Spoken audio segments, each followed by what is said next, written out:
It's not such a problem. In fact, it's good for you and me. साथियों शुरू करें। राहुल जी आपको संबोधित करेंगे, उसके बाद में 3-4 सवाल लेंगे। आधे घंटे या 35 मिनट का समय है हमारे पास, तो मैं राहुल जी से गुजारिश करूंगा कि अब शुरुआत। धन्यवाद जयराम जी। कल प्रधानमंत्री जी ने पार्लियामेंट में 2 घंटे, शायद 2 घंटे 13 मिनट भाषण किया। उसमें अंत में 2 मिनट उन्होंने मणिपुर की बात की।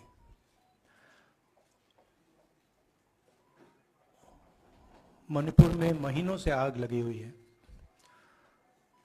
लोग मारे जा रहे हैं, बलात्कार हो रहा है, बच्चों को मारा जा रहा है। और अगर आपने देखा होगा कल, तो प्रधानमंत्री हंस हंस के बोल रहे थे, मुस्कुरा रहे थे, जोक्स क्रैक कर रहे थे, हंस रहे थे। ये उनको शोभा नहीं देता है। हिंदुस्तान का प्रधानमंत्री, अगर इस देश में हिंसा हो रही है, दर्द हो रहा है, हिंदुस्तान के प्रधानमंत्री को 2 घंटे मजाक नहीं उड़ाना चाहिए। विषय कांग्रेस नहीं था, विषय मैं नहीं था, विषय मणिपुर है। मणिपुर में क्या हो रहा है और उसको एकदम क्यों नहीं रोका जा रहा है, ये विषय है। मैं आपको अपना एक्सपीरियंस देता हूं, जो मैंने शायद अभी तक बोला नहीं, शायद पहले बोल देना था। मैं अब तकरीबन 19 साल से राजनीति में हूं और मैं हर स्टेट में गया हूं। बाढ़ आए, तूफान आए, सुनामी आई थी, हिंसा होती है, हम जाते हैं। 19 साल के एक्सपीरियंस में जो मैंने मणिपुर में देखा और सुना, वो मैंने कभी पहले नहीं सुना था। मैंने पार्लियामेंट में बोला कि प्रधानमंत्री जी ने, अमित शाह जी ने भारत माता की हत्या की है, मणिपुर में भारत को खत्म कर दिया है। मैंने ऐसे नहीं बोला था, ये खोखले शब्द नहीं है। मैं आपको समझाता हूं मैंने ये बात बोली क्यों। जब हम मणिपुर पहुंचे, हम लैंड किए, हमें मणिपुर में दौरा करना था। जब हम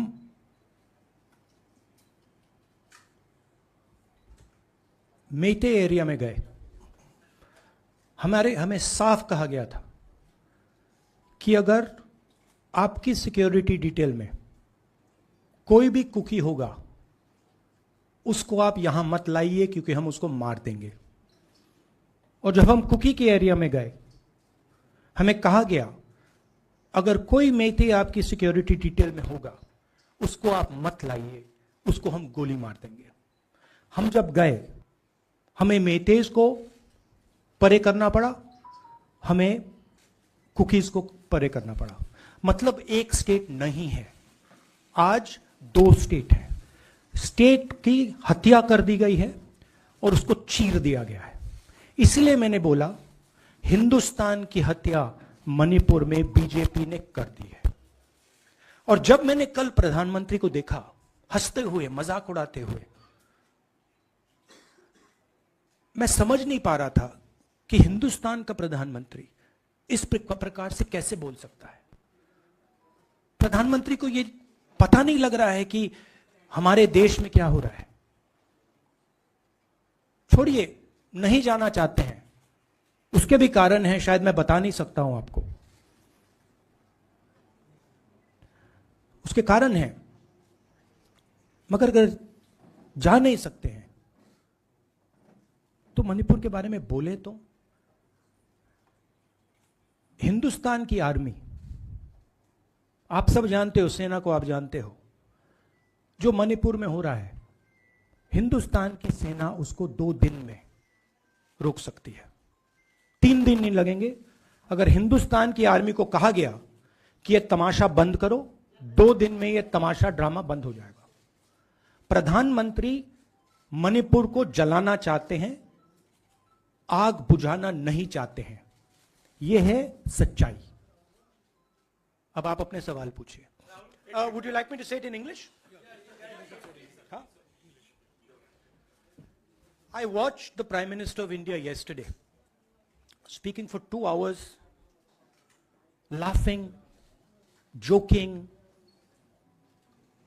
लगाing naras in the parliament. The Prime Minister would say one line and the entire BJP would shout another nara. You know, the Prime Minister seems to have forgotten that the state of Manipur is on fire and has been on fire for 4 months. Women and children are dying over there. People are being murdered. Women are being molested, are being raped. And the Prime Minister of India is sitting in the middle of the parliament, shamelessly laughing. This is not about Rahul Gandhi. This is not about the Congress party. This is not about the opposition. This is about India. It's about our country. A state has been decimated. It has been destroyed. It does not exist anymore. And it has happened because of the politics of the BJP. Divide and rule and burn. That is why in my speech I said, Bharat Mata has been murdered in Manipur. It's very interesting. For the first time, the words Bharat Mata have been expunged from the parliament. It's an insult to those words. Whatever I said that is wrong. I have said Bharat Mata, which is an idea, which is the idea of India, where everybody lives peacefully, harmoniously, with affection, has been killed in Manipur. It's a fact. So, the word itself now cannot be spoken by the people of India. We cannot say Bharat Mata in parliament.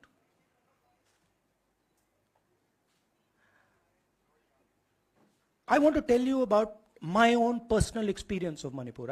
I've spoken to you about, I spoke in parliament about the women I met, the pain I heard, but I want to tell you why I said India has been murdered in Manipur. And I said it because Manipur no longer exists as a state. A state requires control. A state requires authority. That is disappeared in Manipur. It does not exist. And I saw this with my own eyes. When we went to Manipur, when we went to the Meitei area, we were categorically told that please ensure, we want you to come, we love you, but please ensure that if there are any cookies in your security detail, they do not come into our area or we will shoot them. When I went into the cookie area, we were told the same thing.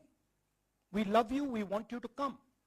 But please make sure, if there are any Meiteis in your security detail, we will shoot them. Do not bring them here.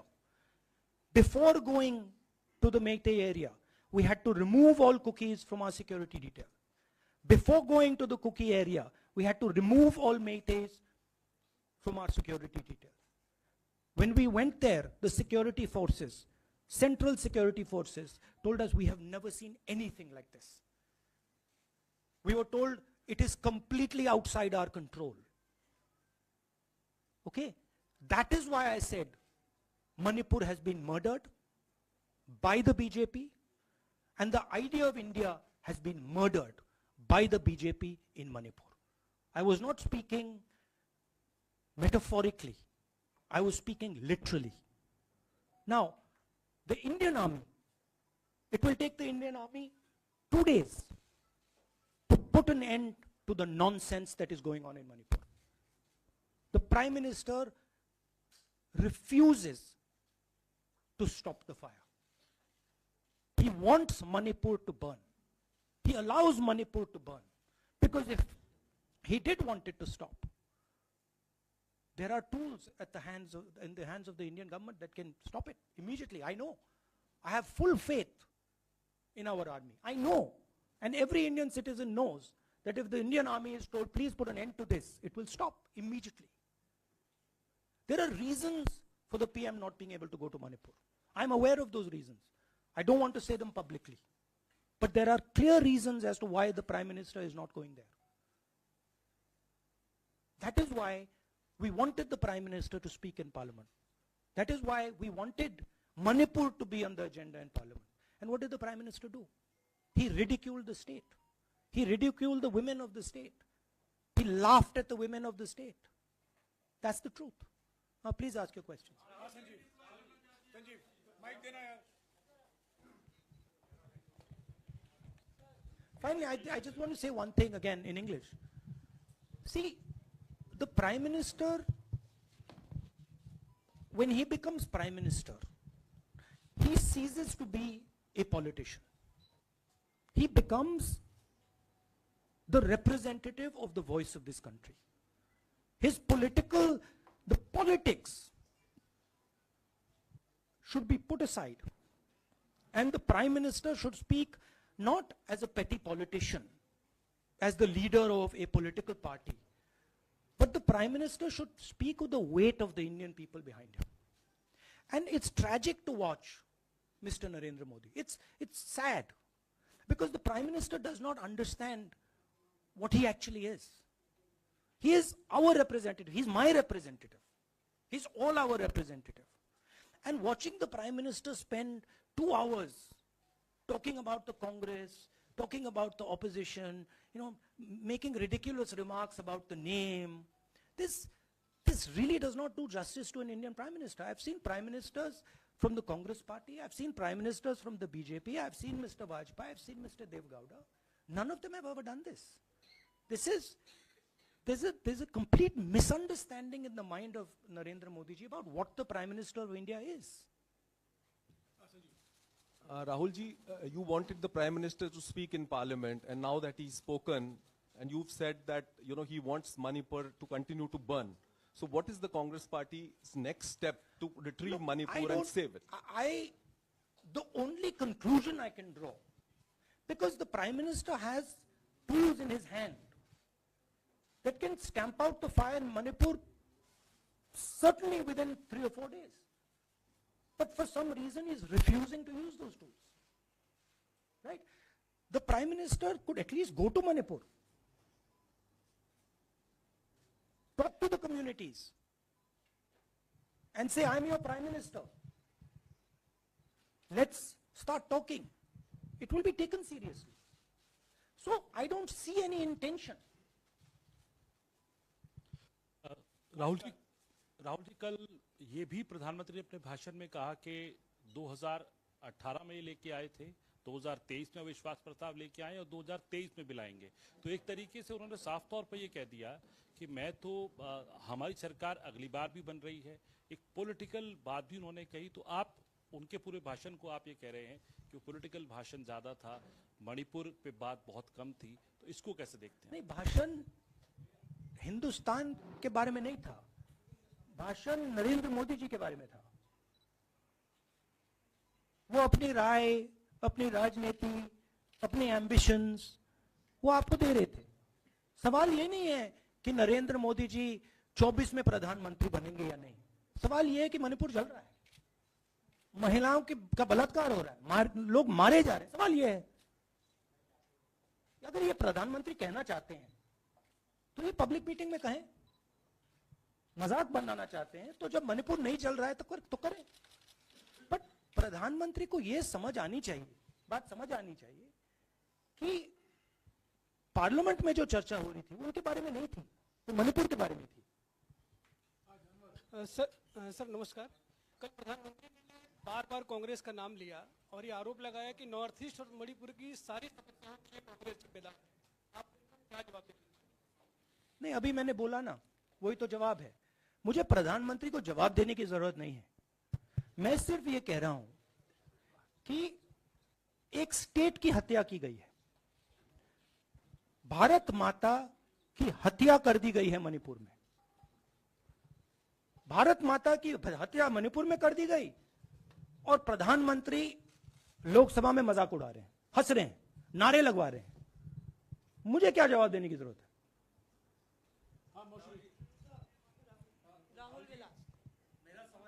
एक minute मोहित, order से please. Mr. Gandhi, you waxed eloquent. Rahul, आपने बोला कि प्रधानमंत्री ने बोला सदन में कि गृह मंत्री अमित शाह ने विस्तार से जवाब दे दिया। अमित शाह साहब ये कहते हैं कि मणिपुर के सीएम को हटाने की जरूरत इसलिए नहीं है क्योंकि उन्होंने हमारी पूरी बात सुनी, और वो कभी भी कोई हमने डीजीपी चेंज किया, डीजीपी चेंज कर दिया, उन्होंने जो भी प्रशासनिक व्यवस्था हम चेंज करना चाहते थे, इसलिए मणिपुर सीएम को हटाने मणिपुर की सीएम, जब मैं मणिपुर गया, मणिपुर सीएम ने जो मणिपुर में हजारों वेपन्स जो लूटे गए, वो मणिपुर सीएम के नीचे ही हुआ। तो क्या अमित शाह चाहते थे कि ये हजारों वेपन्स लूटे जाएं?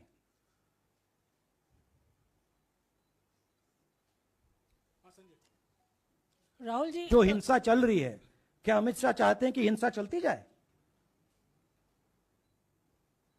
चीफ मिनिस्टर उसको रोक नहीं पा रहा है। अमित शाह जी कह रहे हैं कि भैया वो हमारी बात मान रहा है, तो क्या आप चाहते हैं कि मणिपुर चलता जाए? राहुल जी, एक संसद में एक नया ट्रेंड दिखाई दे रहा है कि कई सेशन से अपोजिशन के एमपीज या तो सस्पेंड हो रहे हैं या डिस्क्वालीफाई हो रहे हैं, या एक सेशन से ज़्यादा ये अपोजिशन के एमपीज का जो प्रिविलेज मोशन या प्रिविलेज रूल्स के तहत जो डिस्क्वालिफिकेशन हो रहा है या सस्पेंशन हो रहा है, इसका जो ट्रेंड बढ़ रहा है, इसको आप लोग कैसे एड्रेस करेंगे? आप देखिए, एमपीज को निकालें, वापस डालें, हमारा काम बदलता नहीं है। हमारा लक्ष्य जो मणिपुर में हो रहा है उसको रुकवाने का है। जो भी औजार हमारे हाथों में है, उस हिंसा को रुकवाने के लिए उनका हम प्रयोग कर रहे हैं और करेंगे।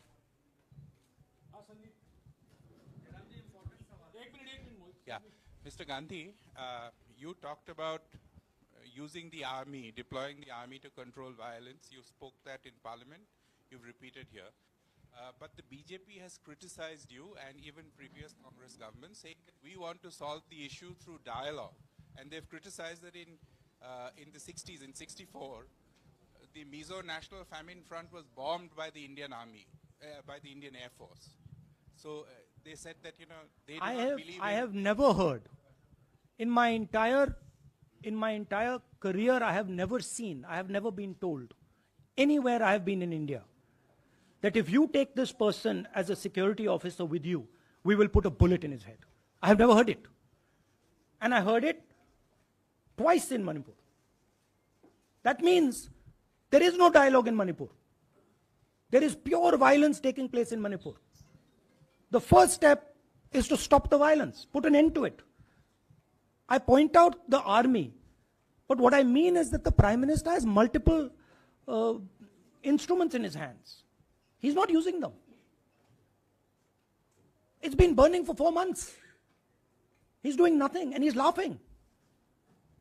I'm amazed people can't see this. That he's sitting in Parliament and laughing. Jairam ji, Last question.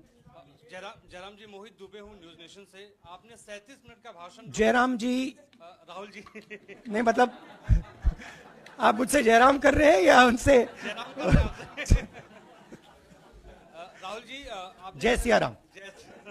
Rahul ji, आपने 37 मिनट का भाषण लोकसभा के भीतर दिया और 37 मिनट में सिर्फ आपको करीब 14 मिनट ही दिखाया गया, बाकी आपके चेहरे पे कैमरा नहीं था।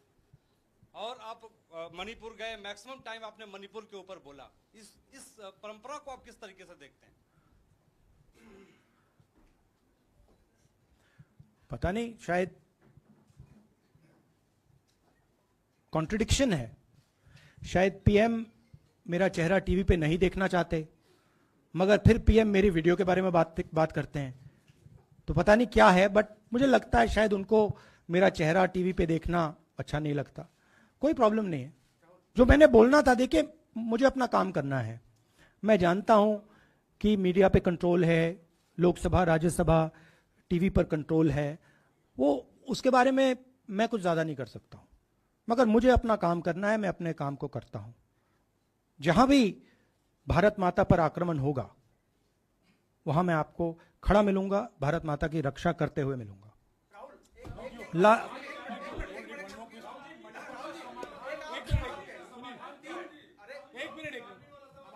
हाँ, okay, last question, brother. The Supreme Court has already said what it has in terms of a constitutional breakdown, as well as now, you are asking for the army. Do you believe that Article 356 is the only way out? Or I'm not asking for anything. Please don't misunderstand. It is not my place to decide which tool the Prime Minister can use, which instrument he should use. I am pointing out that there are multiple instruments that the Prime Minister has at his disposal, and he is not using a single one. I'm pointing out that Manipur has been burning now for 4 months, and the Prime Minister is in a very good mood. He's sitting in Parliament, he's laughing, he's joking, his entire cabinet is in giggles. This to me seems completely insane. This has got to stop.